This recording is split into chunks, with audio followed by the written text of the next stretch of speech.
Somu, Somu, thank you so much. এত বড় সাহস তোমার, তুমি আমার গায়ে হাত তোলো? যে অসভ্যতা করবে আমি তার গায়ে হাত তুলবো। ওই বদমাইশগুলোকে মেরেছি, আপনাকেও মেরেছি। How dare you! তুমি ওদের সাথে আমার তুলনা করছো, ওই কুকুরগুলোর সাথে? হ্যাঁ করছে, কারণ এটা শহর নয়, এখানকার লোকে মা বোনকে সম্মান করে।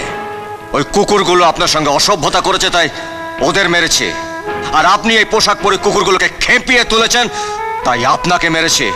আর ভবিষ্যতে এই ধরনের পোশাক পরলে আপনাকে আমি আবার মারবো। সোমু! এই সব গন্ডগোলের মূলে আপনারা।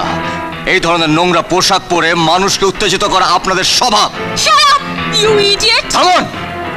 ওই সমস্ত ইংরেজি কপচাবেন অন্যের কাছে, যদি সাহস থাকে সোজা বাংলা গোদা গোদা করে বলুন। তোমার সাহস দেখে আমি অবাক হয়ে যাচ্ছি। একটা মূর্খ মেকানিক আমায় জ্ঞান দিতে এসেছো। কে কে তুমি? আমি কি পড়বো না পড়বো তুমি বলার কে? আমি ভুলে গিয়েছিলাম যে কুকুরকে সবসময় পায়ের তলায় রাখতে হয়। তুমি লাই পেয়ে পেয়ে মাথায় উঠে গেছো। আমার যা খুশি আমি তাই পড়বো, আমার যেভাবে খুশি আমি সেভাবে চলবো। তুমি কোনোদিন কোনো ব্যাপারে আমাকে বাধা দিতে আসবে না, কখনো আসবে না, বুঝেছো?